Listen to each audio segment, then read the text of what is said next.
Ladies and gentlemen, a warm welcome to Jared Gordon up against Leonardo Santos this weekend at UFC 278. Jared, great to see you, mate. How's everything going ahead of this one? I'm doing really well. Feel great. Mind is right, body's right. So I'm ready to get in there. What's the first thing you think of when you hear the name Leonardo Santos? Tall, long, good jiu-jitsu, good striking. Experienced, I guess, is the word I should use because he's been around for quite some time.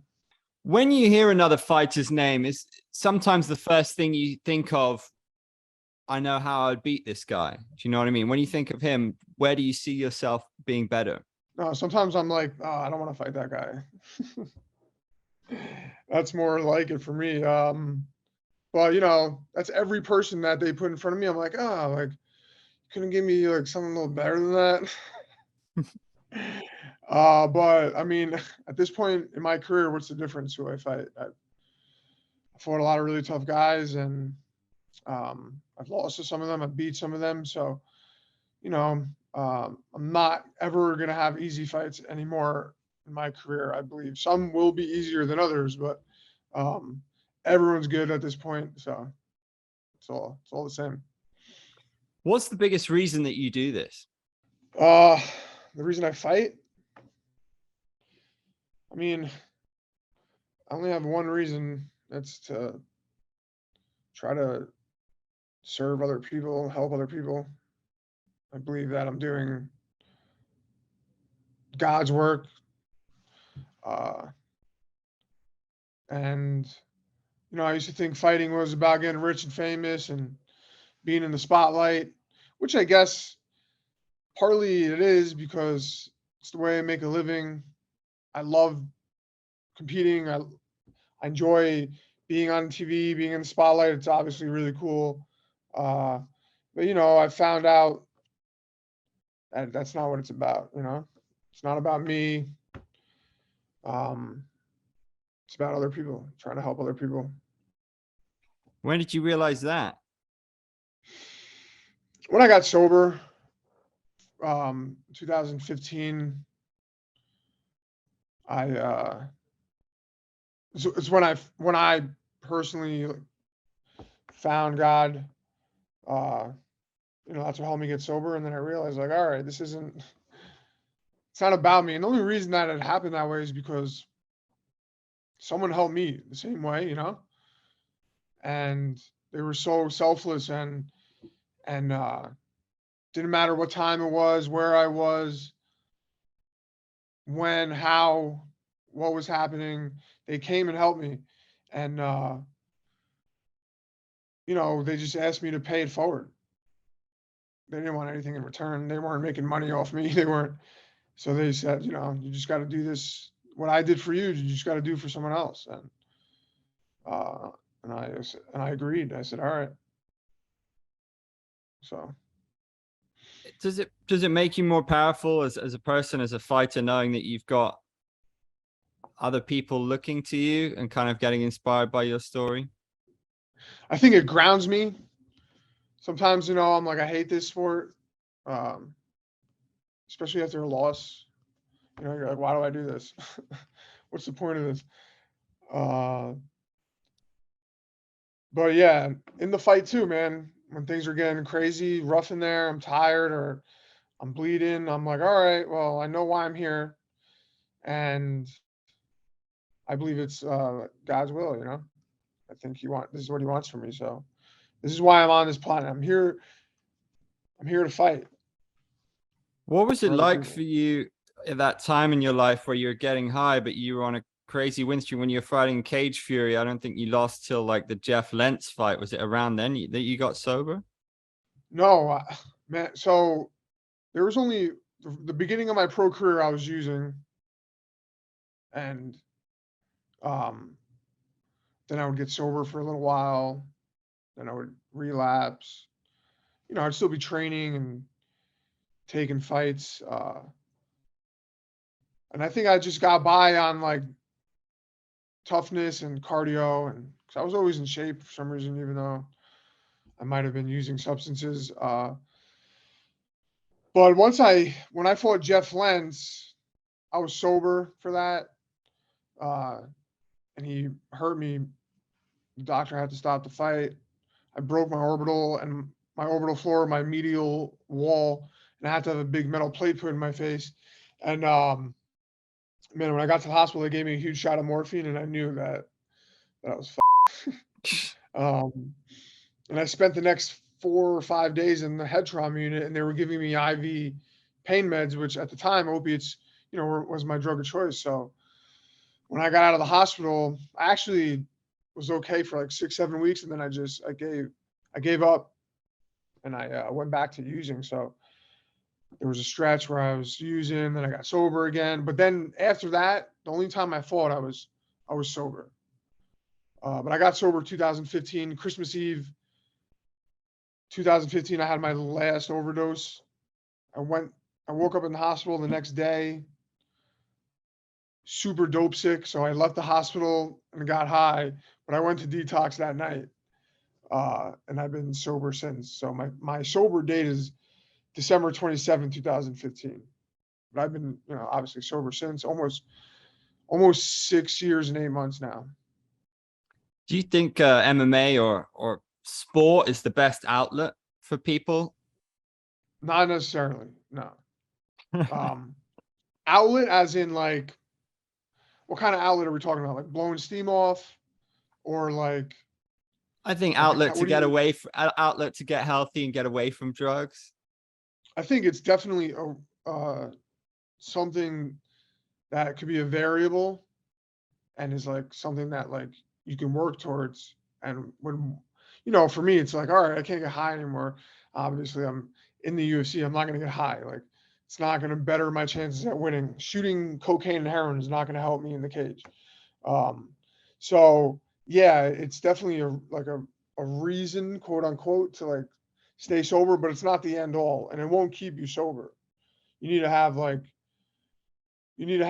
spirituality. You need to have something that's going to, you know, there's something that you can rely on when there's nothing else to reach for. At one point or another, it's just going to be you and God. Like if it was World War II and you were in a foxhole and bombs were blowing up around you, I promise you're probably going to be asking someone to help you out, and it's probably going to be some sort of God or other higher power where you're saying, please get me out of this situation. If you're a real God, like now's your time to show up. So when there's nothing, if it was me, if I was sitting in a room with a bunch of heroin, I would be praying my ass off, please. I don't know how I'm not going to do this right now, but you got to keep me, you got to help me. So I think you need something more than sport, or more than, money, or more than, whatever your materialistic reason is. Like you need something bigger than that. You were on a 3-fight winning streak before your last fight. When you start to put those wins together, do you start to dream big? Like, what's your biggest goal at the moment in the sport? Yeah, of course. I mean, the goal is to not, keep climbing the ladder, top 15, top 10, top 5 champion. I mean, who doesn't want to be the champion in this sport? And sometimes I'm like, am I going to get there? I'm getting older. But I've seen a lot of crazy things happen in this sport where all of a sudden you're in the mix. One fight, look at Al Quinta. He didn't win the title, but like he was supposed to fight Paul Felder that night. And then all of a sudden he got a title shot. You see a little time. Like I just saw an interview with that day or something Dana said. If Nate Diaz beats Hazmat, he'll probably get a title shot. And it's like,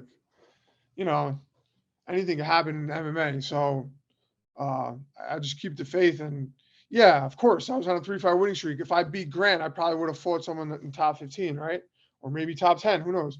But I think I'm still there. I'm right there still. Like I had a great fight with Grant, even though it was my first submission loss. It was still a great fight.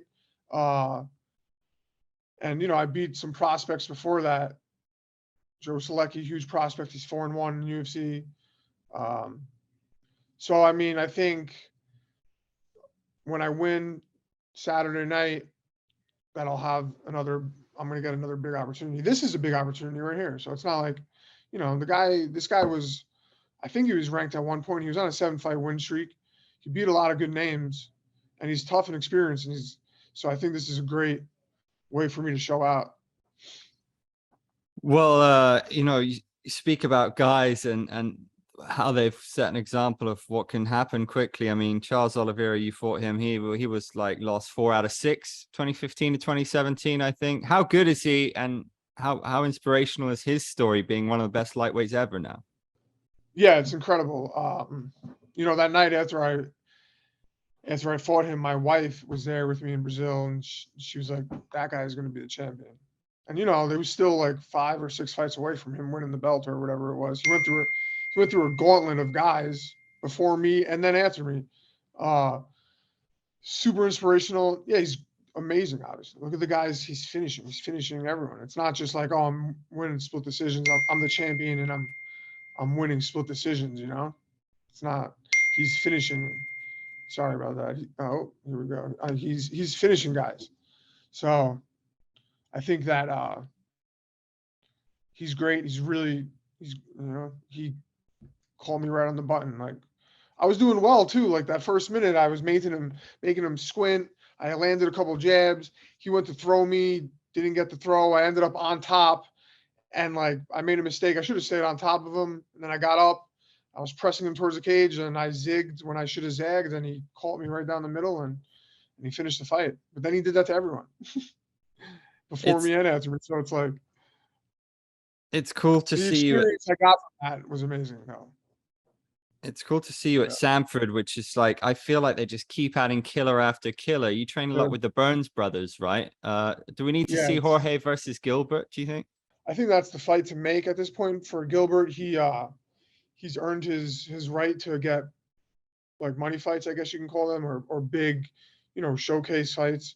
It doesn't make any sense for him to fight, the guys that are coming up, like, people like Sean Brady or, guys like that. Like, he fought for the title, and then he had this war, which could have went either way with Hazmat, if that was Brazil, that was going to Gilbert, So, I mean, you never know the judges, but he deserves it. And yeah, Sanford's amazing. Well, now it's Kill Cliff Fight Club. Yeah. Love it there. It was the best move I made for my career. And the people that come in, the people that rotate through that gym, one day I'm training with Rafael Fiziev. The next day I'm, training with Gilbert. The next, after that I'm training, and there's guys in every organization that are studs, so super grateful.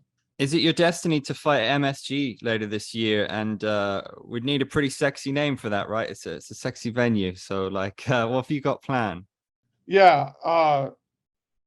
The goal is to get in and out, get on that card. I've said it before. I was born in Manhattan, raised in Queens, grandfather fought Madison Square Garden. I did a lot of crazy things in that city. New York is what made me who I am. And yeah, I'm going to win, and then I'll say what I have to say after I fight this weekend and get the W. Awesome. Maximum respect. Thank you, Jared. I appreciate it. Good luck, man. Thank you, man. I really appreciate it.